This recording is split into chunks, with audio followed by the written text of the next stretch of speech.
지난 시간에 했던 얘기들 잠깐 정리해서 요약을 해보고 이어가도록 하겠습니다. 왜냐하면 지난주에 했던 얘기들을 기초로 해서 오늘 여기가 연결되니까 지난주에 했던 얘기들을 아직 많이 할 수가 없어서 자, 지난 시간에 제가 말씀드렸던 것처럼 신약이 구약을 해석하는 방법은 항상 그리스도 중심적이다 라고 했었죠. 기억나시죠? 바꿔 말하면 예수 그리스도와 복음 안에 하나님의 나라에 관한 구약의 모든 표현들이 실제가 되었다 라고 하는 것을 신약은 늘 질문을 해요. 예수 그리스도 안에서 이 하나님의 나라가 실제되었다는 거죠. 그러니까 신약의 언어로 표현된 이 하나님의 나라의 요소 중에서 첫 번째가 뭐였었죠? 하나님의 백성. 그렇죠. 하나님의 백성인데 신약 성경의 첫 번째 책인 마태복음을 보면 아브라함과 다윗의 자손 예수 그리스도의 계보 이렇게 이제 선언한 것에는 그들에게 약속하신 하나님의 언약이 예수에게서 성취되었음을 말하고 있는 거죠. 즉 예수 그리스도는 아브라함과 다윗에게 약속한 자손이고 또 새로운 인류의 창시자라고 마태복음 1장에서 맨 먼저 선언적으로 얘기를 하고 시작을 하는 거죠. 따라서 이제 그에게 연합되어 있는 모든 자는 예수 그리스도로 더불어 출발한 새 인류의 일원이 되는 거고 또 하나님의 나라의 백성으로서 그와 더불어 있는 거죠.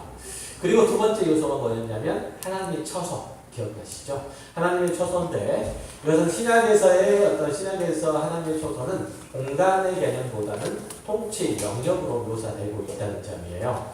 오늘 본문에서 읽은 하나님의 나라가 여기 있다, 저기 있다 말을 하지 못하고 이제 너희 가운데 하나님의 나라는 너희 안에 있다라고 할 때 이때 이제 이런 개념을 예수 그리스도 안에 있다는 얘기인데 예수 그리스도의 통치권 안에 있다는 뜻이 영역 안에 있다는 뜻이고 그래서 어쨌든 이 두 번째 요소를 이제 주로 얘기를 하는 거죠. 오늘 부분은 처음 하나님의 나라의 장소는 어디였어요? 처음 에덴이라는 것.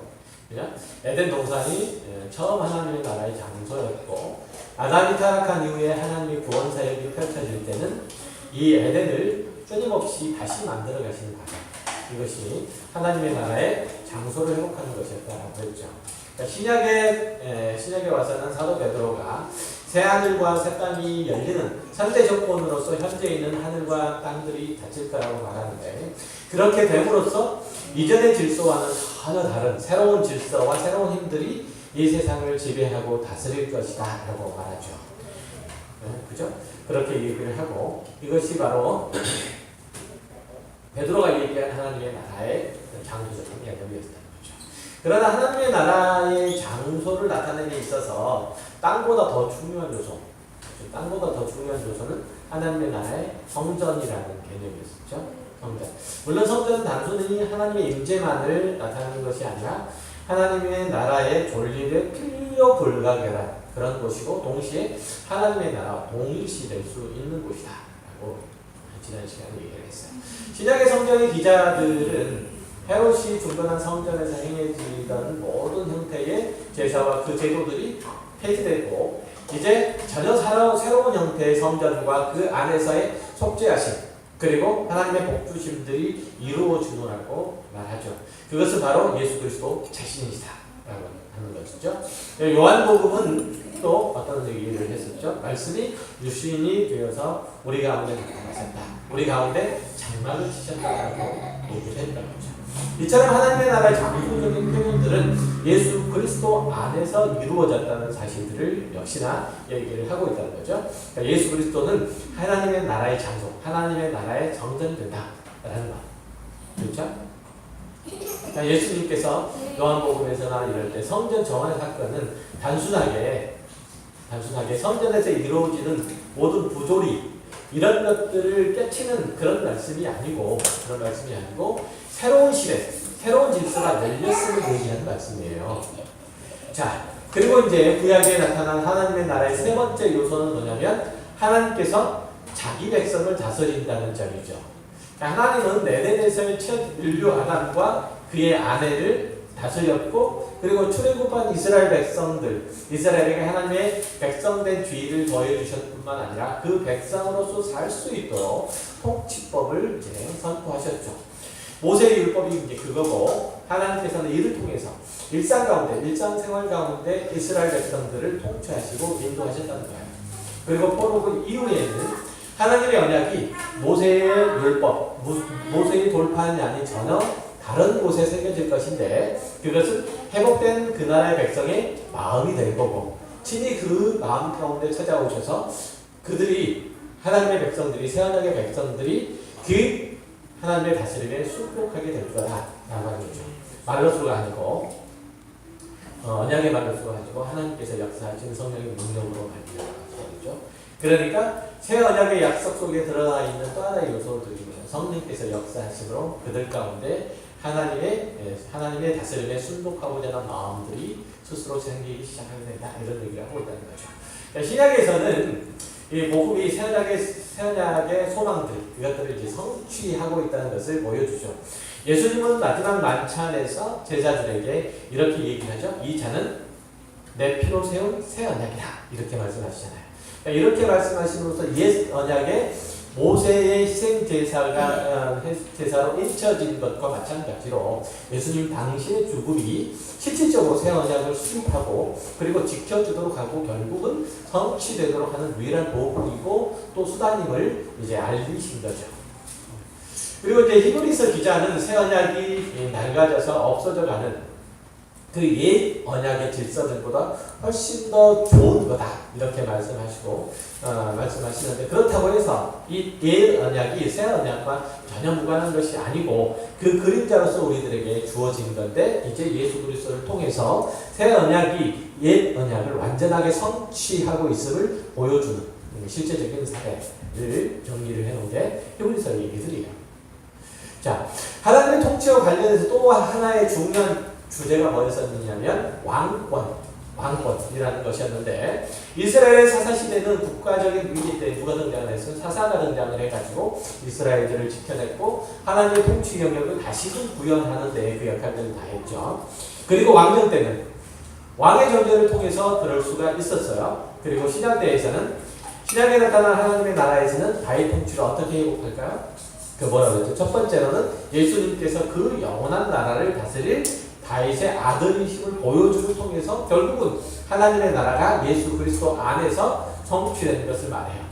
둘째는 뭐죠? 다윗의 통치의 회복이 결국은 예수 그리스도의 부활로 인해서 성취된다는 것.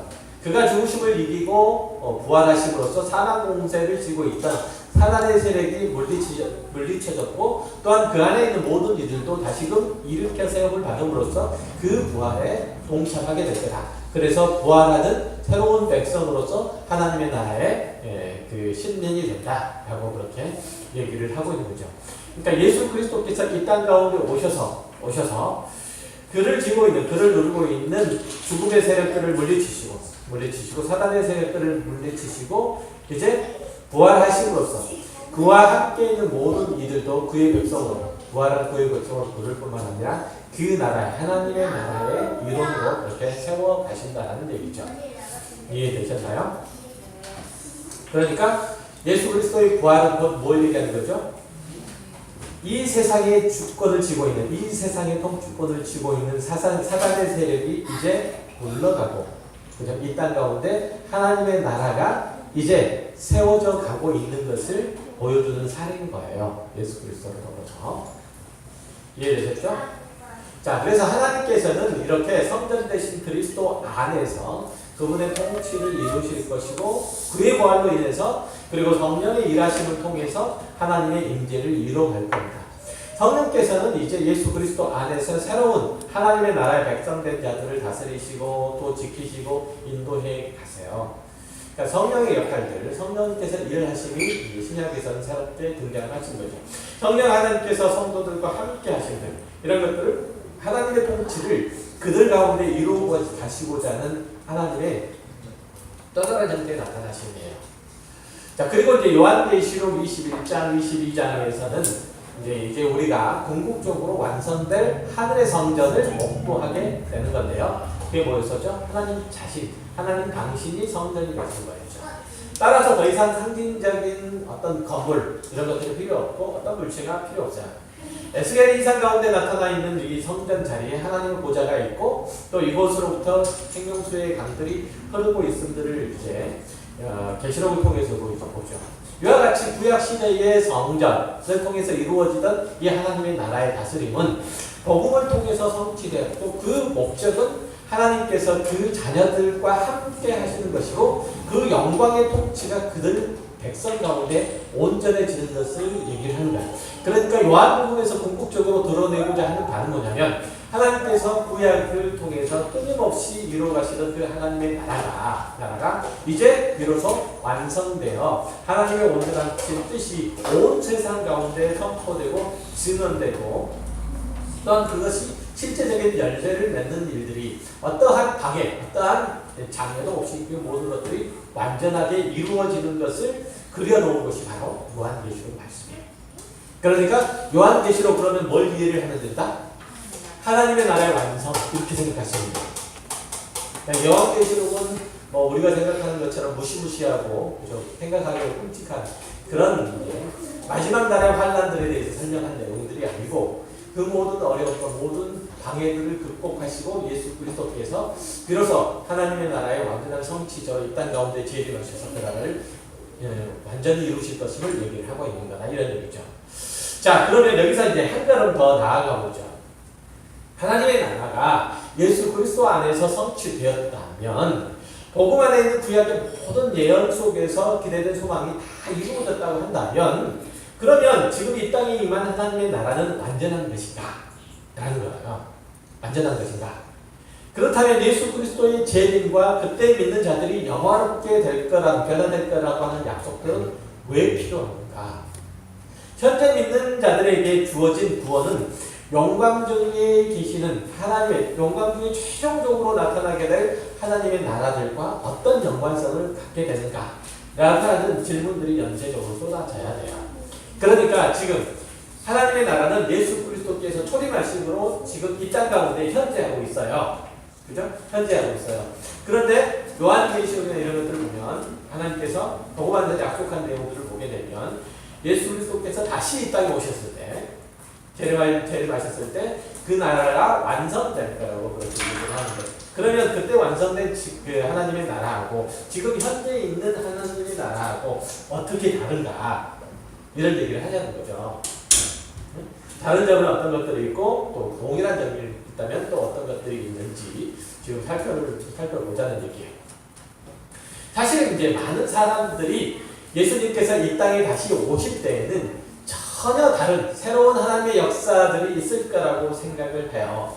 그런 생각을 가질 수밖에 없는 이유는 뭐냐면 그들은 그 모든 약속이 복음 안에서 성취되었음을 모르거나 아니면 믿지 않기 때문에 그래요.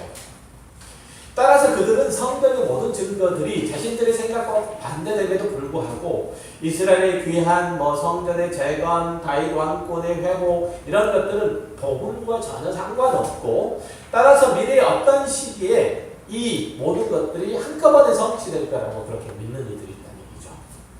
그러나 신학성경은 2000년 전에 일어난 그리스도의 죽음과 부활 사건을 하나님이 유대인이든 이방인이든 간에 자신의 백성된 자들을 모두 구원하시기 위해서 행하신 일들이고 이 일을 완전했고 이미 종료된 하나님의 사역으로 묘사를 하고 있다는 얘기예요. 즉 다시 말하면 이제 복음 즉 그리스도의 초림에 의해서 믿는 자들에게는 모든 영광 하나님께서 그들에게 주어진 모든 영광과 모든 풍성한 선물들을 이미 주셨다는 얘기죠. 이해되셨나요? 이제 조금 더 쉽게 설명을 차츰 해드릴게요. 자, 그러니까 그 하나님의 초림하신 예수 그리스도에 의해서 하나님의 나라에 초대되고 그 영광 가운데 거하는 자는 하나님께서 그리스도를 통해서 주시고자 하는 모든 하나님의 영광, 모든 하나님의 풍성함, 하나님의 모든 고귀함들을 그가 이미 받고 있다는 얘기죠.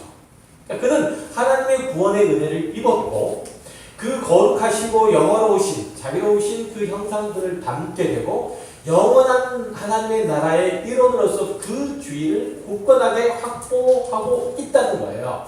이런 점에서 그는 하나님의 나라의 백성으로서 더할 게 없는 거예요. 그에게는 더해질 게 없는, 우리들에게 뭐 더해질 게 없다는 얘기예요.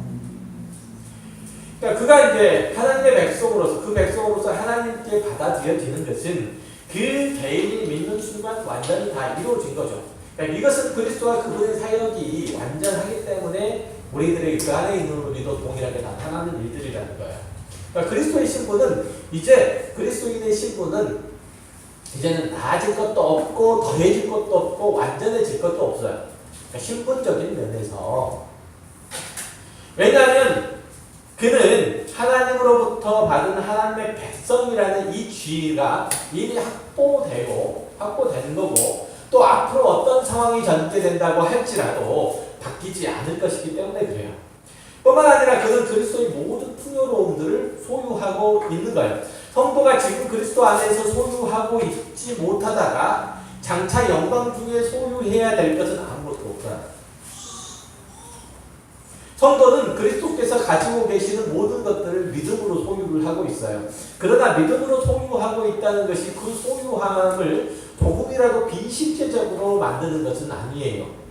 하나님은 현재를 살아가는 그리스도인들에게 약속한 그 모든 내용들을 이제 이루실 건데, 이것은 변함없는 사실로 있어요. 이해되세요?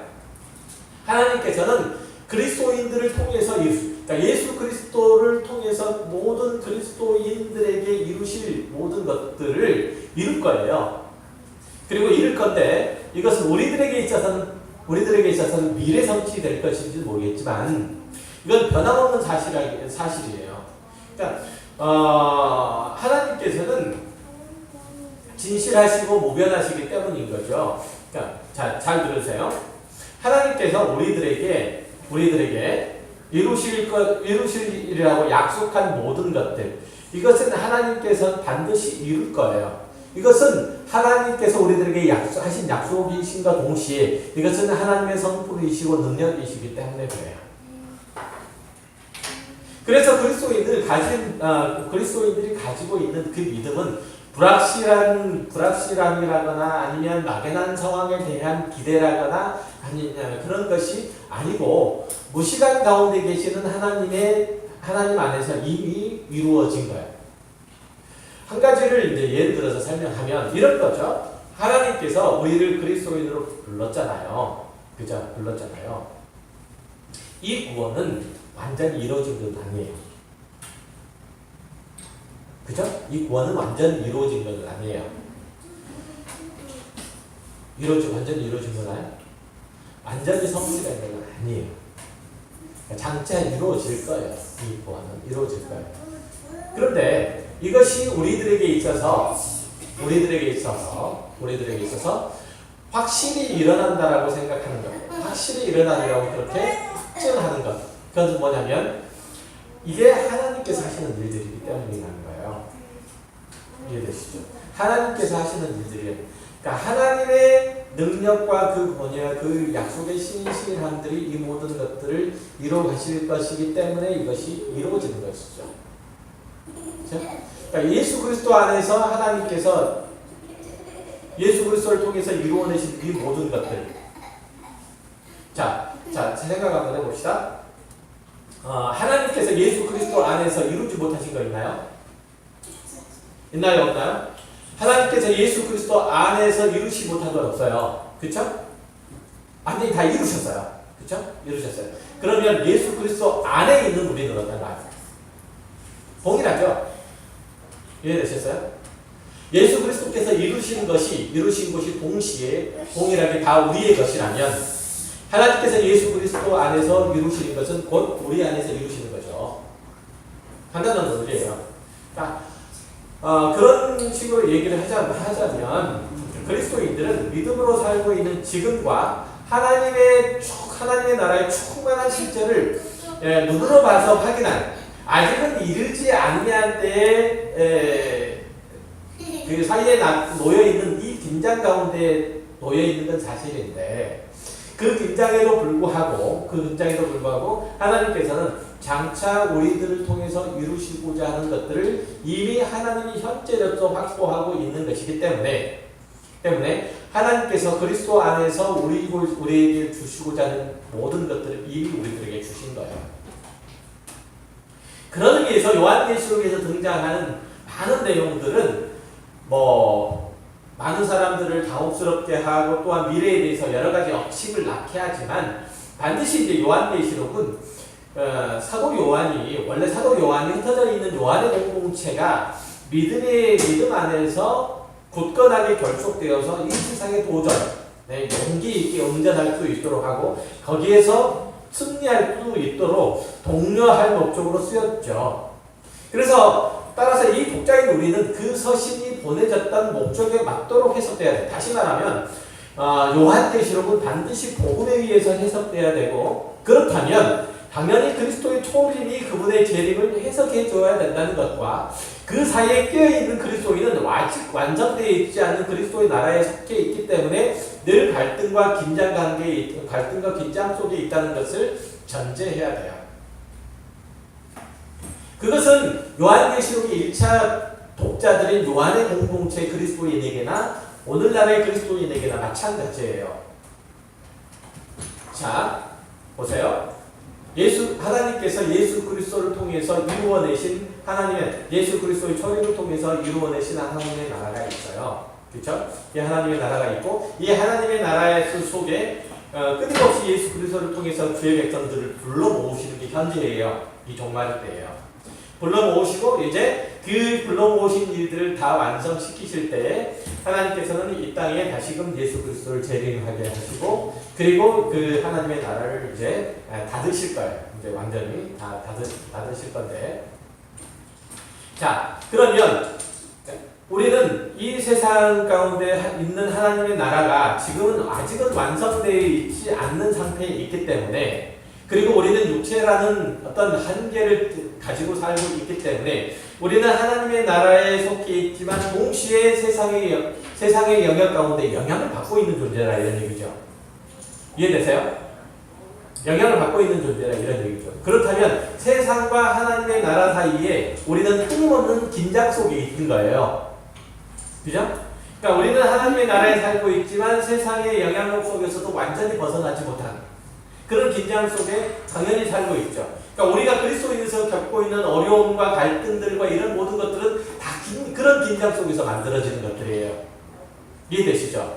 그리고 이러한 긴장들은 우리뿐만 아니라 1세기 당시에 요한 공동체 속에 속해 있던 사람들, 그러니까 사도 요한이 지금 많은 그 로마의 제국이나 아니면 다른 많은 사람들에 의해서 신앙의 박해를 받고 어려운 상황 가운데 처할 수밖에 없는 요한의 공동체의 그 신앙인들에게 그러한 긴장 속에 있다는 것과 그 속에서 지지 말라는 그러한 권면으로서 이 요한계시록을 내고 있는데 그러한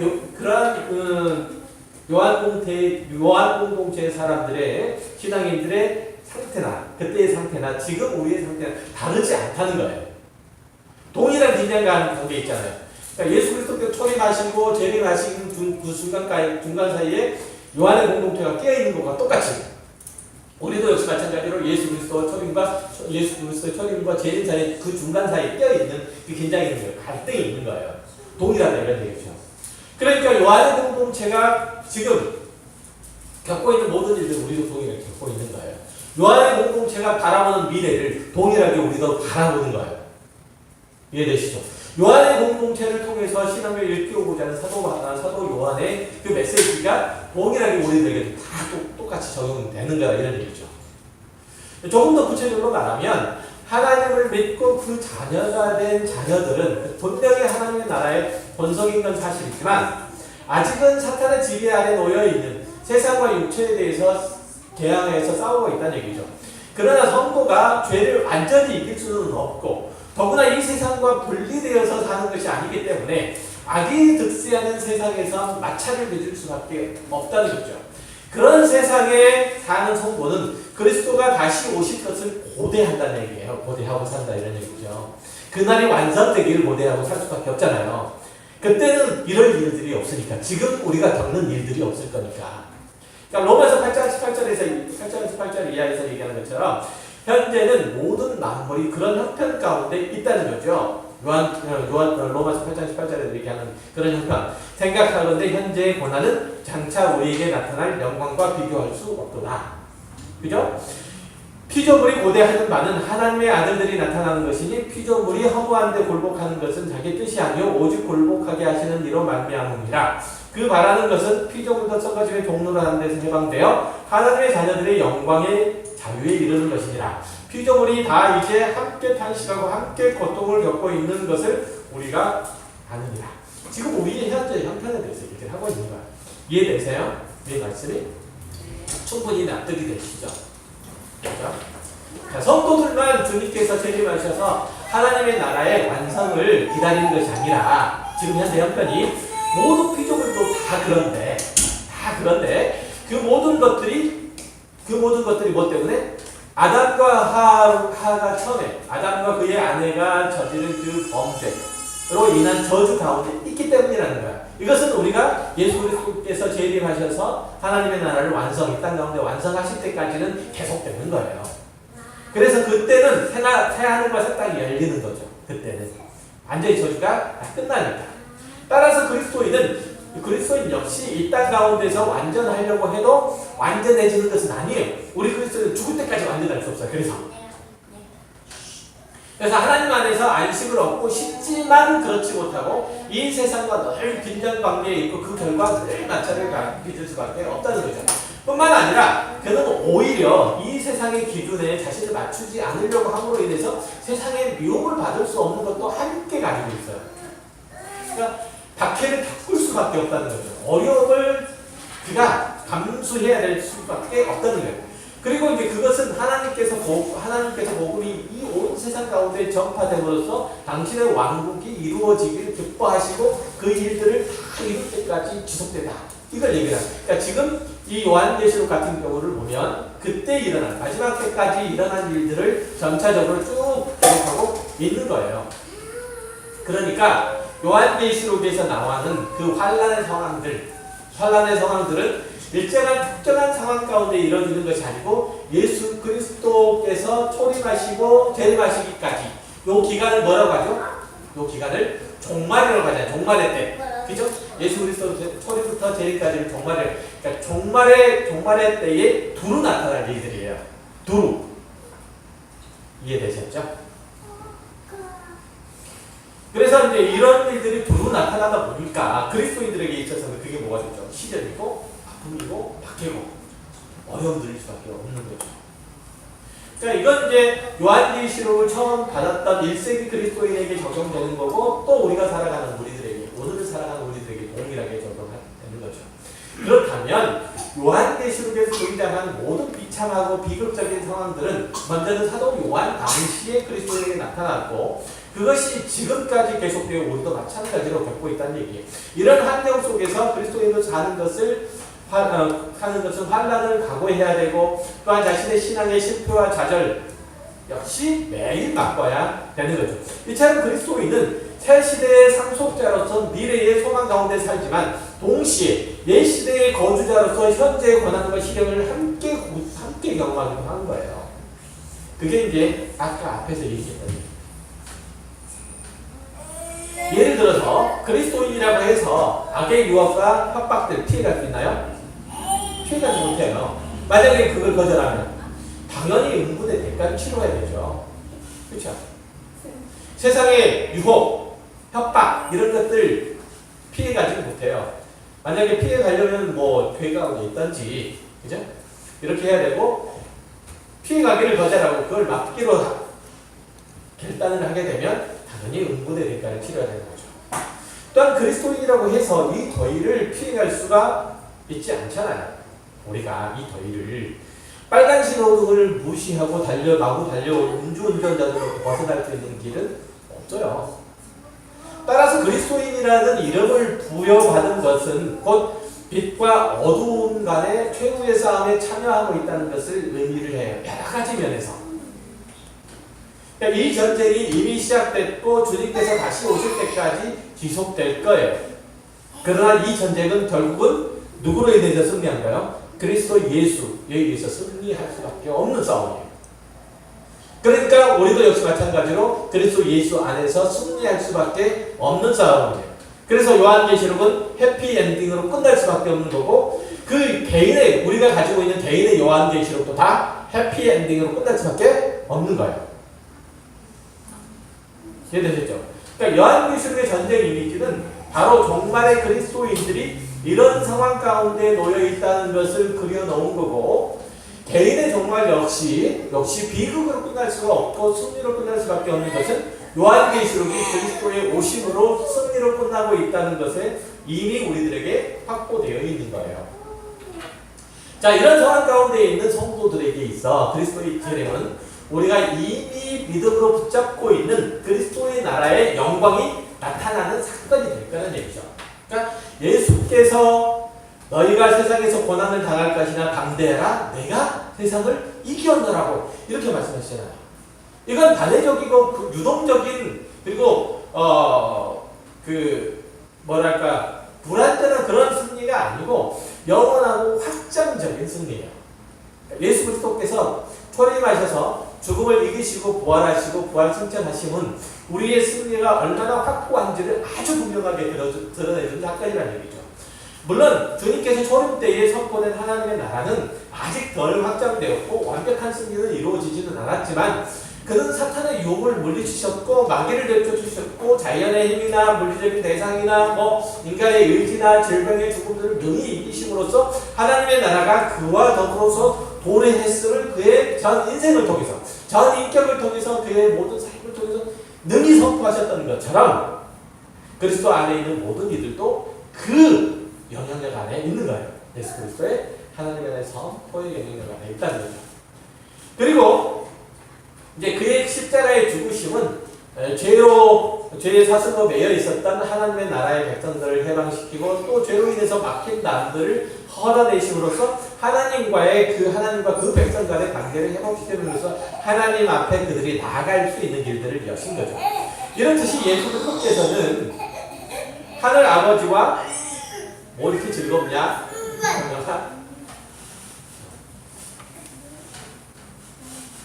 하늘 아버지와 그 자녀들 간의 화평을 이루심으로써 만물, 곧 땅에 있는 것들과 하늘에 있는 것들을 그를 통해서 다 자기와 화목해 되기를 기뻐하셨고, 또한 부활하셨고 그것을 완전하게 이루시기 위해서 하늘 모차 우편에 오르셨어요.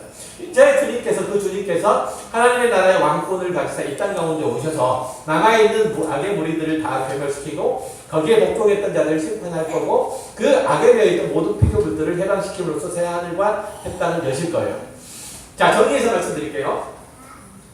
하나님의 나라를 우리가 경험하기 위해서는 먼저 예수 그리스도를 만나야 되죠. 그렇죠? 그 안에 하나님의 나라가 열렸기 때문에 그래요. 자, 예수 그리스도를 만나지 않으면 우리는 하나님의 나라를 경험할 수가 없다. 그러니까 우리는 하나님의 나라를 정의하기를 하나님의 처소에서 하나님의 처소에서 하나님의 다스림을 받는 하나님의 백성이라고 그렇게 정의를 했었잖아요. 그리고 이제 시작에 와서는 성경이 하나님의 나라의 세 요소를 무엇보다도 우선적으로 예수 그리스도에게서 찾고 있음을 우리는 발견하게 됩니다. 자, 오늘 본문에서 바리새인들은 예수께 물어요. 하나님의 나라가 어느 때에 임합니까? 이렇게요. 그들에게는 참 궁금한 질문이었을 거예요. 왜냐하면 그들은 그 나라가 다윗의 왕조의 회복, 어떤 시온의 집의 성취 이런 것으로 온다고 믿었기 때문이에요. 또 그 나라는 정치적으로 또 군사적으로 경제적으로 이스라엘을 다른 나라로부터 독립하고 새로운 국가로 그렇게 떠오르는 것으로 완성된다고 그렇게 믿었기 때문이죠. 또한 그들은 그들이 하늘에서 나타난 표적들이 하나님의 나라가 오는 것을 알려줄 거라고 믿었어요. 그래서 그들은 그 표적이 언제 나타날 것인지에 대해서 지금 오늘 본문에서 예수께 묻고 있는 거예요.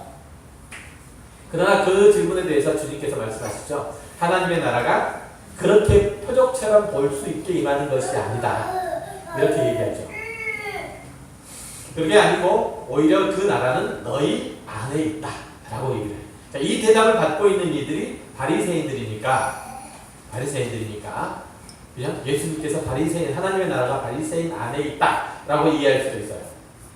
그러나 이 본문은 그런 의미가 아니라 예수님은 바리새인들이 하나님의 나라를 찾으러 이곳저곳 다녀야 할 필요가 없다. 왜냐하면 그 나라는 예수님과 그의 사역과 그의 메시지와 그의 인격 안에 이미 와 있기 때문이다라는 얘기죠. 그래서 하나님의 나라는 이미 너희 안에 있느니라예요. 그러니까 하나님의 나라가 어디 있다는 얘기죠? 너희들 앞에 서 있는 예수 그리스도, 나 예수의 인격 안에, 내가 전하는 메시지 안에, 그죠? 내가 하는 사역 안에 이 모든 것들이 하나님의 나라가 와 있다는 얘기죠. 만약에 그들이 시대의 표적들을 분별할 수 있었다면 그들이 예수가 진정 하나님의 나라를 가지고 왔었고 그를 통해서 실현되고 있었음을 이제 그들이 이제 볼 수 있었겠죠. 시대의 표적을 분별할 수 있었다면. 그렇지만 안타깝게도 그들은 하나님의 나라를 이루어 가시는 예수님을 앞에 두고도 그들은 하나님의 나라를 보지 못했어요. 그 말씀을 듣고도 깨닫지 못했죠. 예수님께서는 하나님의 나라의 진정한 백성이고 또 왕이신 하나님의 진정한 성전, 처소이고 왕이시고 다스리시라는 사실들을 그들은 알지 못했어요. 자, 이제 우리는 그리스도인으로서 예수께서 하나님에게로 이르는 길이심을 인정하죠. 그리고 또한 그의 복음이 우리의 구원을 위한 하나님의 능력이신 것을 믿고 있어요. 또한 하나님은 그렇게 예수를 믿는 우리를 부르셔서 그 안에서 하나님의 백성들을 구성하시고 하나님의 의로우신 통치를 이어가세요. 이것이 신약 성경에 등장하는 모든 이들, 복음의 진리를 받고 그리고 그 안에서 구원을 얻는 이들에게 일어난 일들이고 또 그렇게 됨으로써 우리 역시 하나님의 나라를 소유하게 된 거예요. 자, 그렇다면 우리의 신앙과 삶의 목표는 아주 분명해져요. 이제 하나님의 나라의 백성으로서 우리 안에 하나님의 주권적인 통치가 이루어지도록 충성과 순종의 삶을 다하는 것과 그 나라의 완성의 날들을 기다리면서 끝까지 우리의 믿음을 지켜내는 거예요. 그러니까 하나님께서 예수 그리스도를 통해서 우리 안에 주신 모든 것들은 우리는 누리도록 되어 있어요. 그러니까 이건 우리들에게 집으로 주어진 것이 아니고 현대하는 하나님의 나라의 그 놀라운 복들, 놀라운 은혜들을 우리가 누리도록 되어 있고 이런 누림을 통해서 우리의 믿음을 굳세게 하며 우리의 그리스도인으로서의 신분과 그 자격들 그리고 우리의 그리스도인으로서 견고히 세워가야 하는 그리스도인의 인격들 이런 것들을 그리스도 안에서 세워감을 통해서 세상의 어떤 시련과 어떤 세상의 도전들 속에서 굳건히 믿음을 지켜내도록 그렇게 되어 있다. 그런 의미에서 우리는 그리스도인으로서 하나님의 은혜 가운데 살아가고 있지만 그럼에도 불구하고 미완인 부분들이 여전히 있으니만큼 그죠? 여전히 있을 만큼 우리들에게 맡겨진 그 백성으로서 소임을 다하는 것. 자, 하나님의 통치가 우리 삶에 완전해지도록 우리의 삶을 온전히 하나님 앞에 내어드리는 것. 이것이 주님의 신실한 백성으로 이 세상 하나님의 나라의 백성으로서 살아가는 그러한 모습인 것들을 기억하시고 우리의 삶 가운데 이렇게 현재하는 하나님의 나라를 그 백성으로서의 하나님의 통치를 잘 받아 또한 하나님께서 우리 통해서 이루어 가시는 하나님의 나라의 온전한 모습들 우리 안에서 조금씩 그려내을 통해서 하나님께 영광의 백성이 위한 우리 모두가 되시길 주의 이름으로 축원합니다. 기도하겠습니다. 하나님 아버지 감사합니다. 예수 그리스도의 사역과 그의 인격과 그의 메시지 안에 그의 삶의 모든 것 안에 하나님의 나라가 이미 우리 가운데 누워 있음을 주님 봅니다. 하나님, 우리가 예수 그리스도 안에 있다면 그렇게 하나님께서 예수 그리스도를 통해서 이루신 모든 것들 또한 우리의 삶 가운데도 우리 신앙 안에도 온전히 이루어지를 믿습니다. 마땅히 누리게 하시고 기쁨으로 감당케 하시고 또한 하나님께서 이 세상 가운데서 더욱 확장시키고자 하시는 하나님의 복된 영역과 그 통치의 그 주권들을 우리의 삶 속에서 그려내는 아름답고 복된 하나님의 자녀들인 우리 모두가 다 되게 하여 주옵소서. 우리 안에 나타나는 하나님의 나라가 온전히 성취되기를 빕니다. 예수 그리스도의 이름으로 기도했습니다. 아멘.